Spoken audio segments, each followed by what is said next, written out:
စ်ပေကဝေပြူစားခံရသူလွန်ခဲ့တဲ့1980လောက်ကအဖြစ်အပျက်တစ်ခုကို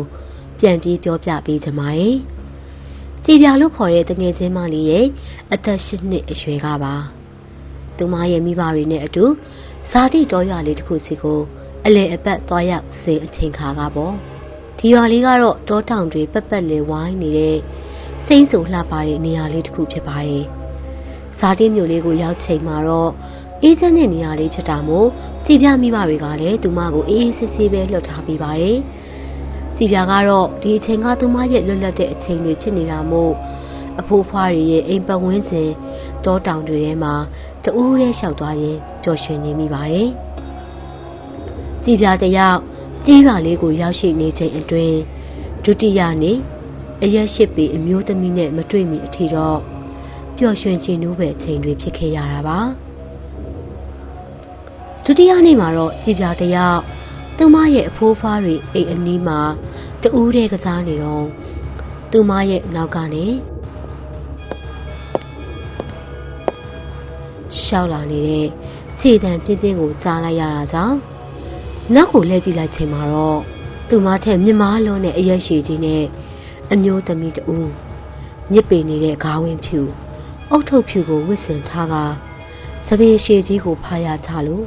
သူမကိုပြုံးပြနေခဲ့ပါတယ်။ကြည်ပြတယောက်အမျိုးသမီးကိုကြည့်ပြီးကြောက်လန့်တုန်လှုပ်သွားက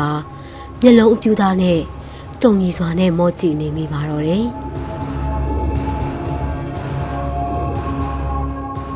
အဲ့ဒီအချိန်မှာပဲအမျိုးသမီးက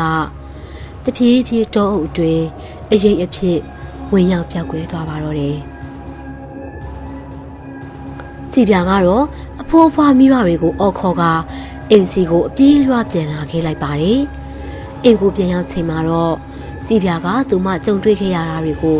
သူမရဲ့အဖွားကိုပြန်လည်ပြောပြလိုက်ပါတယ်။အဖွားကကြည်ပြလက်မောင်းကိုကိုင်ကနှစ်သိမ့်ပေးခဲ့ပါတယ်။ပြီးတဲ့အခါမှာတော့အဖိုးနဲ့အဖွားကကြည်ပြမိဘတွေထံဖုံးဆက်ပြီးကြည်ပြကိုခေါ်ကအင်ကနေအမြန်ဆုံးထွက်သွားဖို့အတွက်ပြောနေတာကိုကြားလိုက်ရပါတော့တယ်။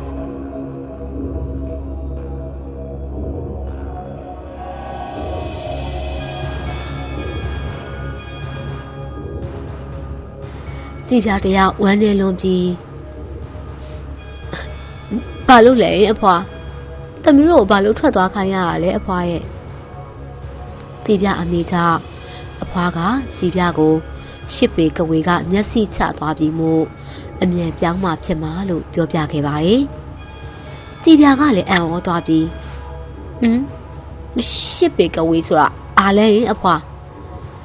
ကြည်ပြကိုအဖွားက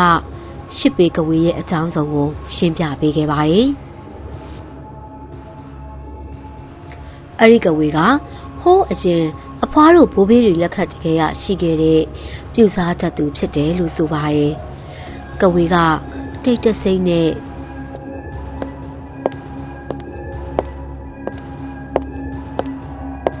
အဲ့ဒီလိုချင်းကပ်လာခြင်းကိုခံရသူဟာရန်နှင်းငယ်အတွင်းမှာအကြောင်းပြချက်မရှိဘဲပျောက်ဆုံးသွားကြရတယ်လို့ဆိုပါတယ်။အဲ့ဒါကြောင့်လေစောင့်ရှောက်သူတွေရဲ့အကူအညီနဲ့ကဝေကိုအတင်းချထားလိုက်ခါအရက်လေးမျက်နှာမှာလည်းအဆောင်ရုပ်ထုကိုချထားပေးခဲ့ကြရပါတယ်။ဒါပေမဲ့အခုတော့ကဝေကတမနီးနီးနဲ့လွတ်မြောက်သွားခဲ့ပြီ။ငါမြေးကိုလုံခြုံအောင်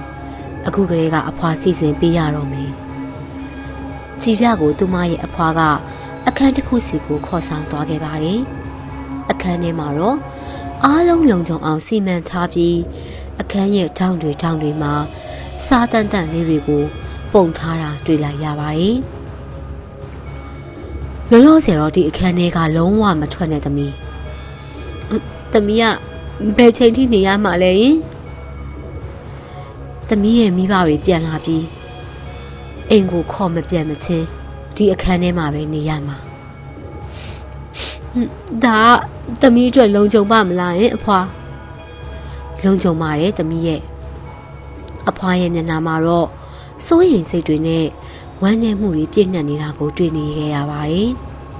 ။သမီးနောက်ပိုင်းကျရင်ဒီရွာကိုဘယ်တော့မှပြန်မလာခဲနဲ့နော်။အဖွားကပြောပြီးကြည်ပြကိုအခန်းထဲမှာထားက တကားပိတ်လို့ထွက်ခွာသွားခဲ့လိုက်ပါတယ်။ကြည်ပြတယောက်အလင်းမိန်မိန်နဲ့အခန်းထဲမှာတူးတဲ့ရှိုင်ကိုရင်ကြံနေခဲ့ကမိဘတွေဘရော့ပြန်လာမလဲဆိုတာကိုသာစောင့်မျှော်လို့နေမိပါတယ်။အချိန်တစ်ခုထိကြာသွားပြီချိန်မှာတော့ကြည်ပြရဲ့အဖိုးကကြည်ပြကိုလှမ်းခေါ်ကသမီးလေးအဆင်ပြေရဲ့လားကြောက်နေအဖိုးရဲ့အနားမှာနေပေးပါမယ်တကားမဖွင့်ချင်လည်းမဖွင့်နဲ့ဟုတ်ပြီလားကြည်ပြကအခန်းတကားပေါက်နာကိုတိုးကပ်သွားကကြည့်ဖို့ကြိုးစားလိုက်တဲ့အချိန်မှာတော့သူမရဲ့အဖိုးအတန်ကတခုခုမှားယွင်းနေတယ်ဆိုတာကိုသတိထားမိသွားပါတော့တယ်အဲ့ဒါနဲ့သတိထားပြီးသူမအတွက်အကာအကွယ်ဖြစ်ထားတဲ့စားပကံကိုကြည့်လိုက်ချိန်မှာတော့စားတွေကတဖြည်းဖြည်းနဲ့အနက်ရောင်ကိုပြောင်းလဲသွားခဲ့ပါတော့တယ်တကားရဲ့အပြင်ဘက်မှာတော့သူမရှိပေကဝေကိုတွေ့စဉ်ကကြားခဲ့ရတဲ့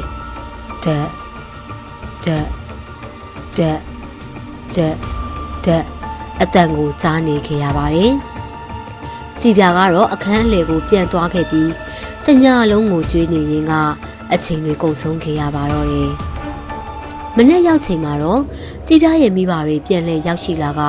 ကြည်ပြကိုအိမ်ပြန်ခေါ်သွားခဲ့ပါတော့တယ်အဲ့ဒီဇာတိရွာလေးကိုတော့ဘယ်တော့မှပြန်မလာကြတော့ဘူးဆုံးဖြတ်ခဲ့လိုက်ကြပါတော့တယ်အဲ့ဒီလိုနဲ့ကြည်ပြတို့တွေအိမ်ကိုပြန်ရောက်လာခဲ့ပြီးအဖိုးတို့စီကိုလည်းလုံးဝပြန်မသွားတော့ပဲနေခဲ့ပြီး9နှစ်အကြာမှာတော့ကြည်ပြအဖိုးဆုံးသွားတယ်ဆိုတဲ့သတင်းကိုစာနဲ့တစ်ဆင့်လက်ခံရရှိခဲ့လိုက်ပါတယ်အဲ့လိုအချိန်တွေကြာသွားခဲ့ကတရက်မှာတော့ကြည်ပြထံကိုအဖွားစီကနေဖုံးလာခဲ့ပါတယ်အဲ့ဒီနေ့ကအိမ်မှာမိဘတွေလည်းမရှိပဲကြည်ပြတူးတဲ့သာရှိနေခဲ့တာပါအဖွားကသူ့အနေနဲ့ကင်ဆာရောဂါနောက်ဆုံးအဆင့်ကိုခံစားနေခဲ့ရပြီးနောက်ဆုံးအနေနဲ့ကြည်ပြရဲ့မျက်နှာလေးကိုတွေ့ကြံသွားတာကြောင့်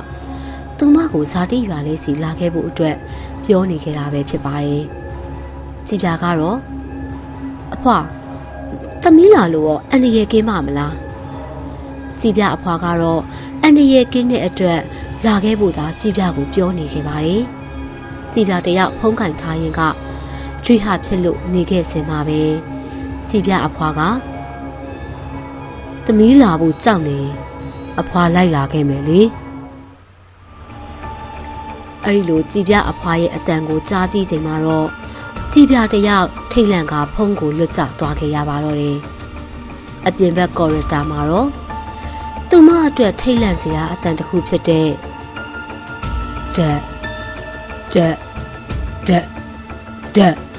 အတန်ကိုကြားနေရပါတော့တယ်ကြည်ပြကတော့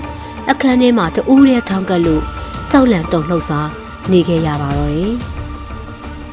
ဇလန်းလေးကိုဒီလောက်နဲ့ပဲရနာခွင့်ပြုပါရှင်နောက်ထပ်စိတ်ဝင်စားဖွယ်ရာဇလန်းကောင်းတင်တဲ့အတူပြန်လာခဲ့ပါဦးမယ်